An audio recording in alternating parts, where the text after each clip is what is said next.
Bonjour à tous et bienvenue sur le Blabla F1. Nous allons revenir sur le Grand Prix de Toscane 2020, remporté par Lewis Hamilton devant Valtteri Bottas et Alexander Albon. Quand samedi, pendant le live, on me demandait si jamais j'avais envie de revoir le Grand Prix du Mugello l'année prochaine, ma réponse était bon, j'aime beaucoup le circuit, mais je te donne la réponse après la course. Bon je te donne la réponse, oui. Je pense sincèrement que c'est surtout le contexte d'un nouveau Grand Prix, d'un nouveau tracé, et sur un circuit assez compliqué qui a résulté en cet immense chaos, et qui fait que je pense ça a rendu cette course vraiment intéressante. Parce que pendant les phases où au final, où c'était normal, quoi, où il n'y avait pas de désastre sur la piste, on a vu quand même que c'était plutôt une procession dans l'ensemble, même si la grande ligne droite a bien permis les dépassements grâce au DRS quand même, parce qu'on a vu que sans le DRS c'était un peu compliqué. Sinon voilà, c'était un week-end sur un tracé qui est magnifique, je trouve, et de toute façon je pense que le fait que tous les pilotes soient amoureux et aient adoré rouler sur ce circuit, ça démontre que c'est du bon circuit, quoi. Ça fait partie de ces grands prix qui, même quand il se passe pas grand-chose, on a quand même, je trouve, c'est un avis personnel, un certain plaisir à au moins voir les voitures rouler, prendre les virages, tout ça, alors que voilà, sur d'autres circuits, quand il se passe pas grand-chose et qu'il y a pas grand-chose à regarder en plus en termes de pilotage, en termes de sensations, c'est un peu différent. Pour ceux qui voient pas trop de quoi je parle, regardez le Grand Prix de Russie dans 2 semaines, vous comprendrez à peu près. Donc au final, tout ce chaos a animé la course, vraiment, c'est avoir 12 voitures à l'arrivée, donc 8 abandons, dont 7 à cause de crash, d'accidents, et c'est pas quelque chose qu'on voit souvent en F1. Et j'essaye de me rappeler, c'est quand la dernière fois qu'on a eu autant d'abandons à cause d'accidents. Ça doit remonter à très loin, peut-être même une période avant 2010, je sais pas. Et au final, je m'y attendais un petit peu à ce qu'il y ait un premier tour un petit peu bordélique, mais peut-être pas à ce point, et que les relances allaient être aussi désastreuses. Surtout en regardant les courses de F2 et le final de F3 que j'ai regardé pour le coup. C'était à peu près ce qu'on avait vu, le premier tour. Chaque fois qu'il y avait une relance, ça se passait un petit peu de manière festive. Et sans surprise et sans concurrence, ça a été un nouveau festival de domination de Mercedes. Mais cette fois, oserais-je dire, il y a eu un semblant de duel, même si c'est toujours Hamilton qui l'emporte. Bottas était très rapide sur l'ensemble du week-end. Et pendant la course, il m'a presque fait rêver, ce con. Il m'a presque fait rêver, je me suis dit, il va le faire. Mais bon, c'était qu'au premier départ où il a pris la tête, après il l'a reperdu au départ suivant. Et en toute fin de course, suite au dernier drapeau rouge, on sentait que il mettait la patate, il a raté son départ, il s'est fait passer par Ricciardo, il l'a repassé, il remontait sur Hamilton, un truc de fou. Je me suis dit waouh, il va le rattraper. Après je me suis dit bon, il va peut-être pas le dépasser, mais il va au moins le rattraper. Et bon, après Hamilton, il a dit « Hop, pardon, j'étais en 3e » et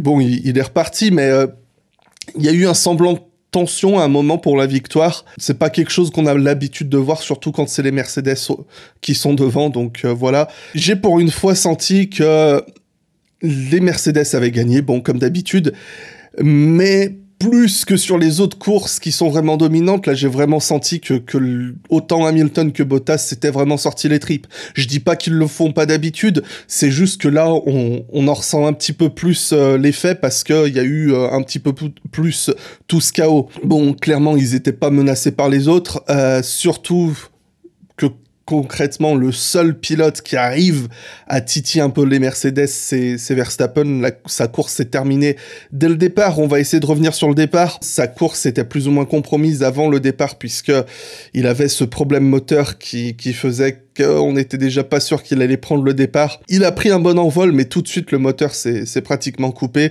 Il est retombé tout au fond de la grille, et il s'est passé à la sortie de ce virage 1, juste avant le virage 2, ce qu'on a vu tout le week-end dans les catégories inférieures, à savoir un espèce de sandwich à 3 voitures, où on a le pilote qui est à gauche qui va un peu serrer à droite pour prendre son virage, le pilote qui est à côté qui se fait un petit peu tasser, et le pilote qui est tout à droite qui va essayer de dépasser par l'extérieur, mais c'est juste que ça passe pas vraiment à 3 de front ici. Donc là pour le coup c'est Pierre Gasly qui s'est fait sandwich par Romain Grosjean à droite et Kimi Raikkonen à gauche. Et suite à cette collision, il a entraîné Verstappen juste devant lui dans le bac à gravier.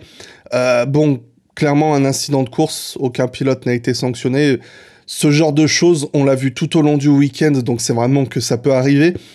La grosse surprise, c'était par contre que Raikkonen ait continué sans aucun dégât, et que Grosjean ait continué. La voiture s'était littéralement arrêtée. Il a essayé de la faire repartir, c'est reparti. Et c'est admirable. Grosjean, il a survécu aux 2 gros crashs du week-end. Et juste, je me dis, c'est fou. Et il a réussi à aller jusqu'au bout. Ce qui est dommage, c'est juste que la voiture était pas mal endommagée. Apparemment, il perdait 2 secondes au tour à cause de ses dégâts. Et comme il disait, déjà qu'on a une As qui va pas très vite par rapport aux autres, avec 2 secondes en moins, c'est un désastre et on l'a vu à la fin du Grand Prix. Sur le drapeau rouge qui arrivait pour les 10 derniers tours, il a fait un excellent départ. Il était passé de la 12e à la 8e place, je crois, quelque chose comme ça. 3 tours plus tard, il était dernier. Il a fini à 10 secondes de Russell 11e. C'est vraiment dommage pour lui parce que ça aurait été une belle récompense. Surtout qu'il fait pas un mauvais boulot cette saison. En plus, il avait fait une super qualif. Il était passé en Q2. Donc là, pour le coup, c'est assez dur pour lui. Surtout que As, voilà, c'était vraiment une occasion de marquer des bons points. Mais il est allé jusqu'au bout. Raikkonen est aussi allé jusqu'au bout. Et il a réussi à ramener les points. Il a franchi la ligne en 8e place. Donc il a encore une fois terminé meilleur que les autres Ferrari. C'est-à-dire le fameux Ferrari Challenge. C'est le premier pilote équipé d'un moteur Ferrari qui arrive devant les autres qui le gagne. C'est juste qu'il a écopé de 5 secondes de pénalité et il a terminé 9e juste derrière Leclerc et devant Vettel. Il marque ses premiers points de la saison.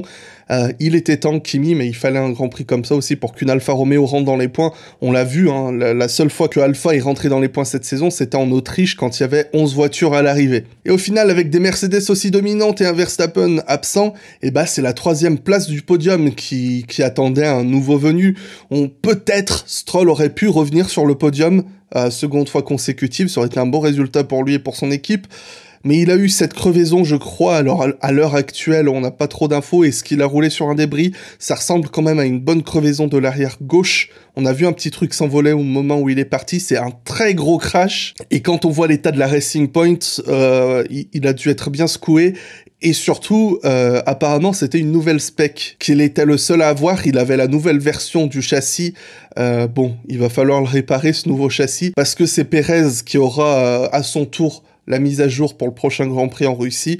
Là, on voit de très gros dégâts sur la Racing Point, et le fait qu'on en ait parlé, c'est vraiment qu'il y a des inquiétudes de ce côté-là. Pour leur 1000e Grand Prix en Formule 1, à domicile, on aurait pu croire à un miracle de Ferrari, surtout pour Leclerc qui s'était qualifié 5e. C'était vraiment une victoire, cette 5e place. Je sais pas encore une fois d'où il a sorti ce tour, mais on a vu, même s'il a réussi à prendre la 3e place au départ, on a vu clairement il s'est fait dégommer par tout le monde, quoi. Et là, c'est pas le pilote le problème, c'est la voiture. Du côté de Vettel, il partait de très loin, il a été aussi victime du départ, où il s'est fait plus ou moins embrocher par Carlos Sainz. Enfin, il s'est pas fait embrocher littéralement, mais au départ, il avait Sainz qui était à l'envers juste devant lui, il savait pas vraiment où aller, il lui est rentré dedans, il pouvait pas l'éviter.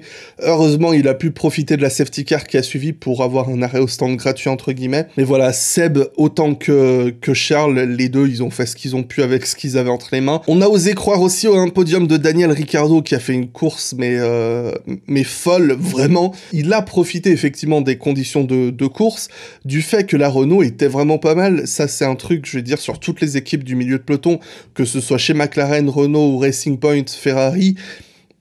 On ne sait pas d'un circuit à l'autre qui va être la plus performante, tellement que ça se joue à des petits riens.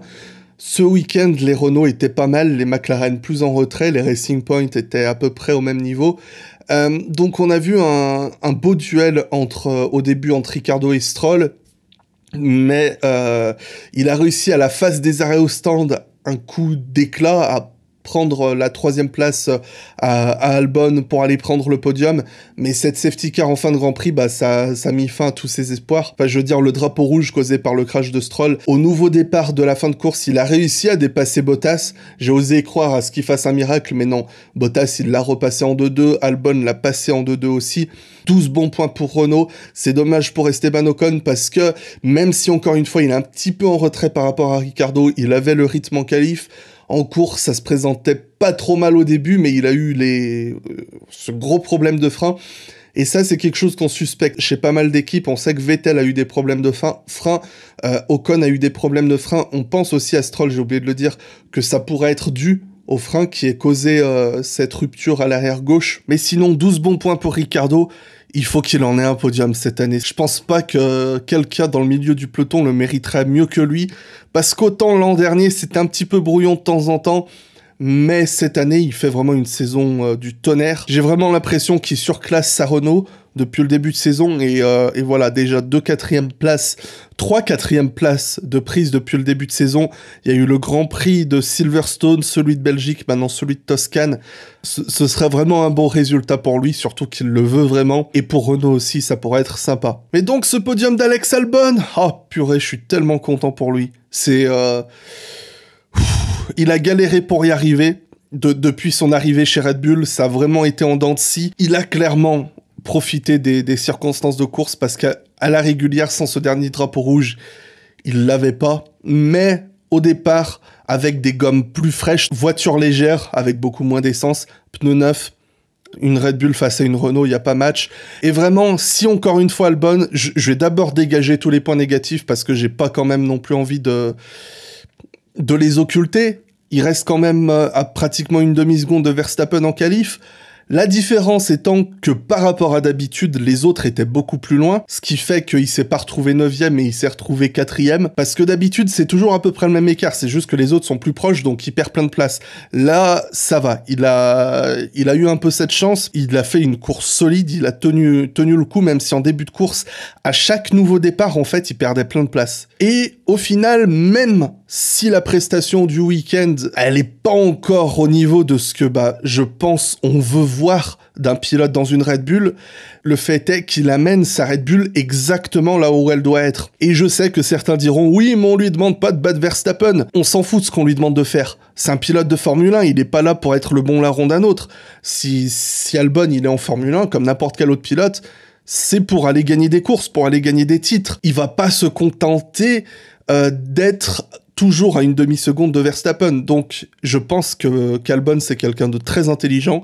Il a conscience de la réalité des choses, qui font encore quand même qu'il trouve du rythme. Mais je pense que ce podium, ça va déjà peut-être lui enlever une certaine pression qu'il pouvait avoir et peut-être le libérer et pour la suite vraiment continuer de se rapprocher. Faut pas oublier, ça fait 1 saison et demie qu'il est en F1. Il continue d'apprendre, donc je suis content pour lui, c'est ce qu'il lui fallait comme résultat. C'était plus difficile pour McLaren ce week-end, mais malgré tout, Lando Norris arrive en 6e place. Il partait 11e, pourtant c'était compliqué en qualif pour les McLaren. Et là, je regarde, il est 4e du championnat. La McLaren, c'est vraiment pas la pire voiture depuis le début de saison, faut le reconnaître. Sainz, il a eu pas mal de malchance depuis le début de l'année, encore aujourd'hui. Mais Norris, vraiment, pour moi, c'est un des meilleurs performeurs de cette saison jusque-là. Donc, il continue de grappiller des gros points par-ci, par-là. Et là, il se place en 4e place du championnat. Il est tout juste devant Albon. Mais de toute façon, c'est absurde, les écarts. Il y a à peu près 20 points entre la 4e et la 10e place. Donc entre Norris et Gasly qui est 10e, c'est ça, il y a 22 points. C'est serré, ce championnat. On sait déjà qui va gagner le titre. On sait qui va finir 2e. Enfin, là, clairement, il y avait un beau match entre Verstappen et Bottas. Mais là, Verstappen, je sais pas ce qu'il fait. Mais là, double 0 de course d'affilée. Il a une victoire de retard sur Bottas. Bottas, il est en train de l'écraser au championnat. Ah bah quand même, j'allais pas faire un grand prix de review sans faire une petite blague sur Bottas. Je suis obligé. Je t'aime, Valtteri. Tu m'appelles. Mais en dehors de ce top 3, ça va tout jouer pour la 4e place. Et là, on a Norris, Albon, Stroll, Ricciardo, Leclerc, Perez et Gasly qui sont dedans, et peut-être même Sainz en dehors du top 10 qui pourrait aller la chercher aussi.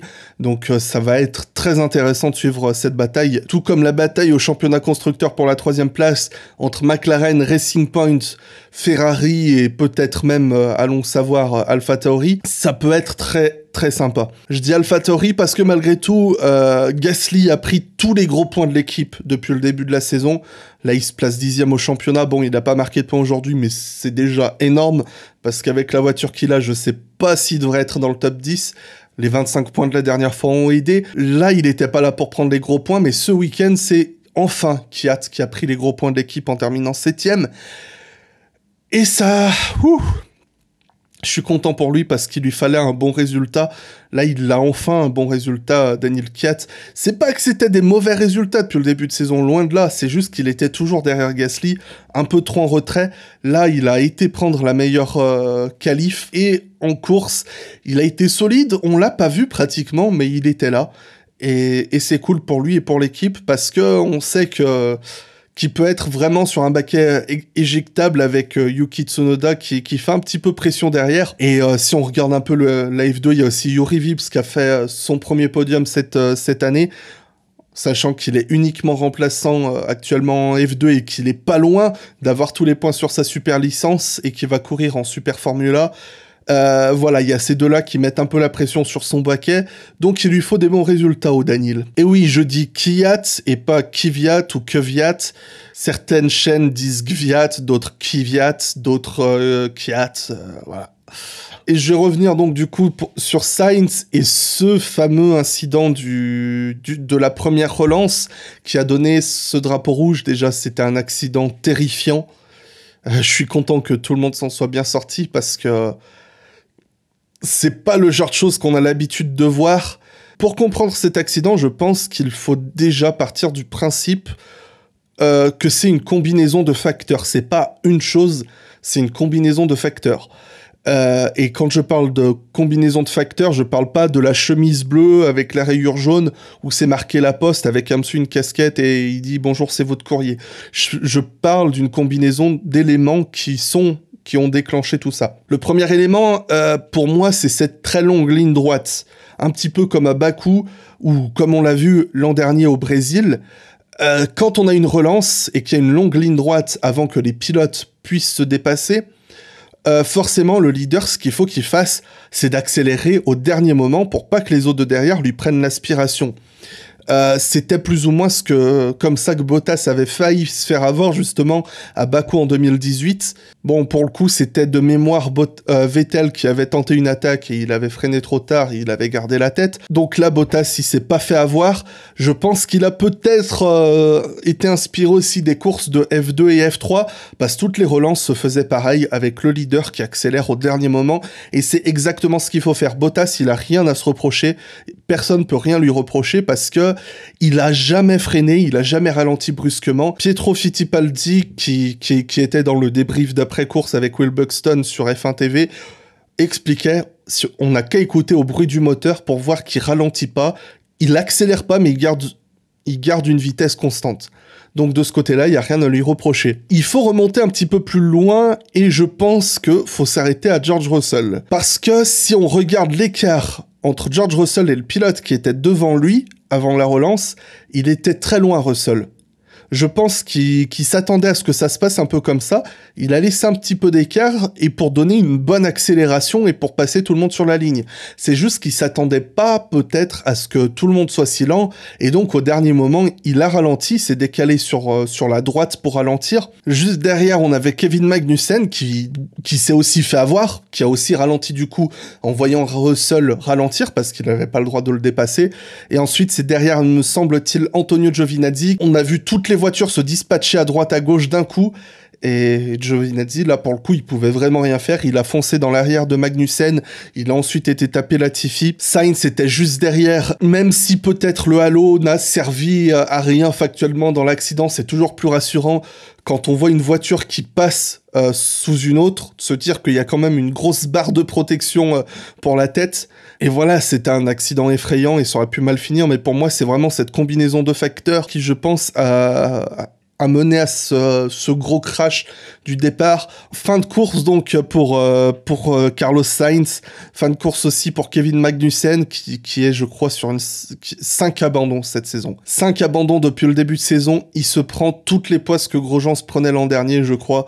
C'est regrettable pour lui, de toute façon il est en galère depuis quelques Grands Prix, il se qualifie toujours dernier, il fait des erreurs en qualif, j'ai l'impression qu'il cherche trop à en faire, mais bon là sa course s'est terminée ici, idem pour Giovinazzi, c'est pas le moment pour lui de perdre des points parce qu'il est dans une situation assez difficile, il a pas particulièrement brillé depuis son arrivée en F1. Derrière, il y a les Schumacher, Schwartzman et Aylot qui brillent en F2, qui peuvent éventuellement prendre son baquet. Même si Giovinazzi, il a pas mal d'excuses à mon avis, là pour moi c'est le moment où il faut qu'il prenne toutes les opportunités qu'il peut prendre. Mais là, il pouvait encore une fois rien y faire dans cet accident. Et pour conclure, je pense qu'on a tous été très tristes pour George Russell, qui courait à la régulière en 9e place. On s'est dit, il va enfin avoir ses premiers points en F1. Williams va enfin entrer dans les points en 2020. Et il y a eu justement ce drapeau rouge causé par l'accident de Stroll. La relance n'était pas bonne, il n'avait pas assez de rythme. Et pourtant, on l'a suivi pendant quelques tours en caméra embarquée, mais il a enchaîné des tours de qualif juste pour essayer de suivre Vettel. Et c'était pas suffisant. Et il termine encore une fois 11e, enfin c'est la première fois de l'année, mais vraiment pour une fois où il y avait encore une grosse opportunité, il termine juste 11e, et c'est vraiment dommage pour lui, dommage pour Williams, parce que c'est un pilote qui est très loin de démériter, mais peut-être, s'il n'avait pas raté cette relance, peut-être qu'il les aurait marqués ces points, je sais pas, avec des scies, on scie du bois. Allez, je cesse ici avec les blagues pas drôles, même si ça me fait beaucoup rire, ce qui n'est pas drôle. Je vous remercie d'envisager de mettre un petit pouce bleu si vous souhaitez soutenir et que vous avez apprécié m'entendre déblatérer des bêtises pendant si longtemps. Je dis merci également à Sacha Tisserand pour la belle photo que vous voyez exposée juste à côté de moi. Vous pouvez retrouver sa page Instagram et le lien de sa boutique pour acheter des posters en description. Les liens pour les réseaux sociaux, Facebook, Instagram et Twitter sont dans la description, ainsi que celui du Discord, et je vous dis à très bientôt pour un nouvel instant Blabla F1.